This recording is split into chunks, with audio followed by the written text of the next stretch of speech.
Today is iPhone launch day. No, not for the highly anticipated iPhone X that's not coming until November 3, but for the iPhone 8 and 8 Plus.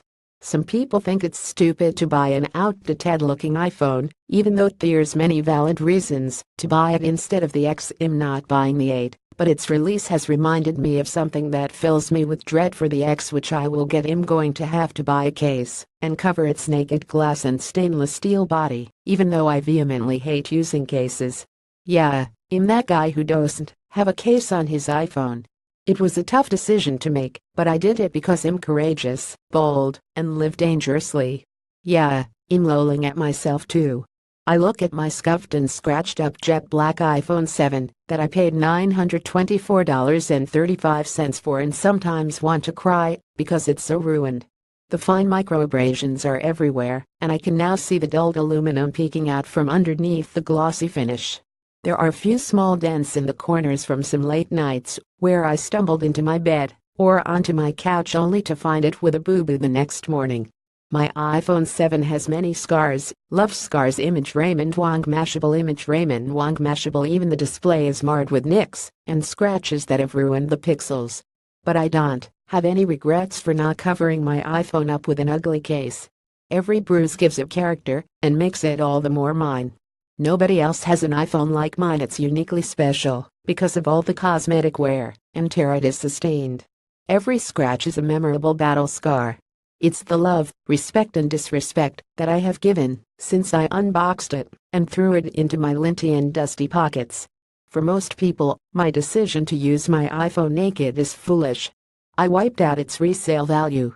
I risk smashing its screen every time I use it on a crowded subway or run down the street where it could fly out of my hand. Oh, and BTW, I don't have AppleCare or any kind of protection plan for it. Like I said, I live dangerously. Why wouldn't I just spend $1 on a cheapest case to protect my pricey investment? Everybody else does. Because I appreciate the design, the materials, the sleepless nights and weekends Jony Ive's team spent making it beautiful to look at and hold in my hands. Covering up an iPhone in a dinky piece of plastic goes against everything that an iPhone is. I might as well just buy a budget Android if I didn't care about industrial design. That glass back could also shatter. Image Raymond Wing mashable, but the iPhone X is going to be different. It has a new Edge OLED display that stretches from corner to corner.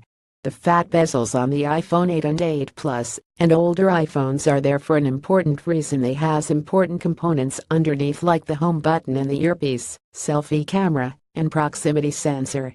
They also serve another purpose people don't often realize. They absorb a lot of impact whenever you drop your phone. The bezels are the unsung heroes, saving your phone screen from cracking or shattering when you don't drop it face down. On the iPhone X, these safeguards are gone. Its screen is completely exposed on the front and the sides.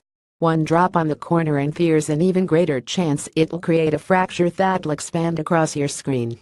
And fixing it won't be cheap. The iPhone XS screen is connected to the new True Depth cameras housed in the notch. With more advanced sensors inside, repairing a screen that's likely attached to it will be much more difficult. The iPhone XS glass back will also be another easy point for damage. Even though Apple says it's using the strongest glass for the back, a lot of people are gonna sit on their iPhone X or drop it badly and it's gonna shatter. It happened with the iPhone 4 and 4s, and it'll happen again with the X glass's glass. It's not unbreakable. This shouldn't be a surprise to iPhone users. iFixit has been cracking iPhones open for years, and the repairability score has only worsened with each new device. More difficult repairs are just the natural result of more custom-designed devices with tighter design tolerances.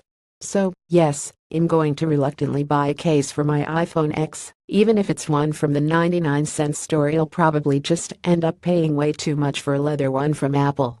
And you'd better buy one too, if you plan on getting the X. A $1 case to protect your $1,000 iPhone X seems absolutely absurd, but it's practically a necessity, unless you plan to just leave it at home and baby the shit out of it. And who the hell is going to do that?